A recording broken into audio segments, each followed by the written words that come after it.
Vauxhall's Astra Plug-in Hybrid offers family hatch customers undecided about the switch into full EV motoring an appealing interim option. There's a useful EA/ER rated electric driving range of up to 42 miles, fashionable looks, fast battery replenishment times and an eager petrol engine for longer trips. Plus an estate model option if you want something a whole lot more practical than an SUV. Sounds promising.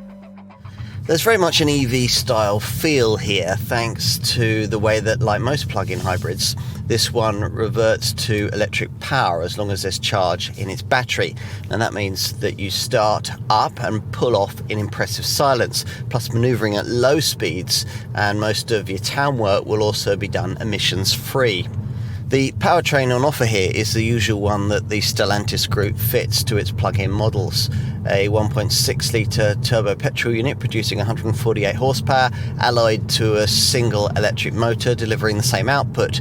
The combined maximum in the mainstream hybrid 180 variant being 178 horsepower and 360 newton meters of torque.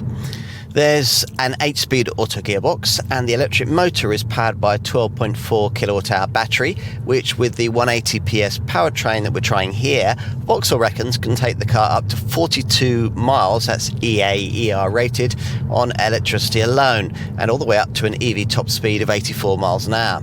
For that, there's a dedicated pure electric mode. Shift out of that and employ the engine, and rest to 62 miles an hour can be dispatched in 9.3 seconds on the way to a top speed of 140 miles an hour. If you want to go faster, you can talk to your dealership about the pricier, more powerful hybrid 225 variant, which offers 225 PS and has to be had with sporty GSE trim featuring lowered, stiffer suspension. The GSE 225 variant gets to 62 miles an hour in 7.7 seconds and has a 40-mile EV range. Either way, the PHEV powertrain adds quite a bit of weight to this car's EMP2 platform, but that shouldn't be particularly obvious unless you really start throwing the car about. Unless you happen to notice the extra charging flap or the different badging, there's no real way to guess that this is a plug-in hybrid Astra, which is entirely as most customers will want.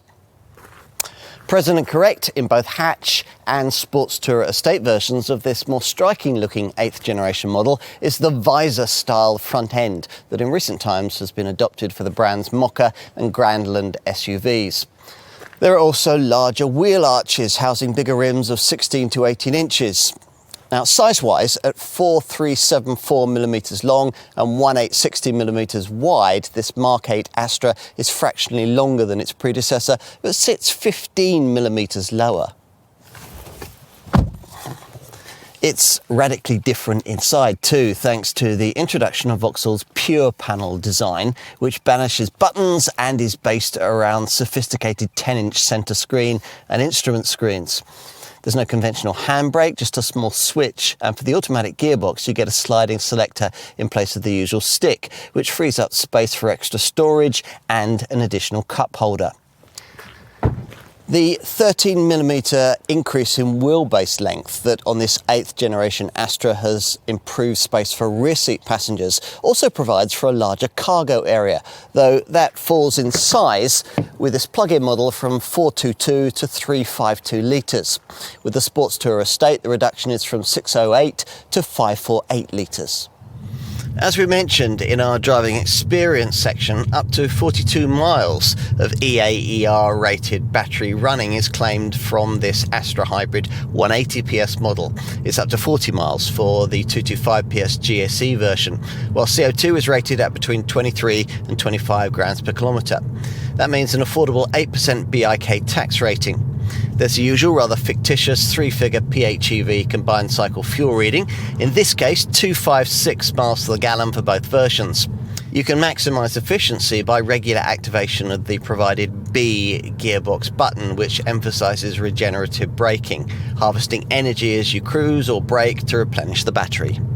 From a household plug, both Astra plug-in hybrid variants can be replenished in 5.5 hours. Plug into a 3.6 kilowatt home wall box or public charger and replenishment will take 3.5 hours. Connected up to a 7 kilowatt home wall box or public charger, you can reduce that to 1 hour and 55 minutes. If you do have a 7 kilowatt home wall box, it would make sense to pay Vauxhall the extra £500 it wants to upgrade the car's standard 3.7 kilowatt onboard charger to 7 kilowatt status, which would halve the vehicle charging time. Rather against the odds, given its vanilla history and current shared Stellantis Group engineering, this Astra plug-in hybrid stands out as arguably the most interesting choice in its class. To drive, it's obviously not that much different to the Peugeot 308 and DS4 models that share its PHEV powertrain, but this Vauxhall's stylish to look at and avant-garde to sit in. The Astra has evolved, and if you want to see by just how much, then try one of these.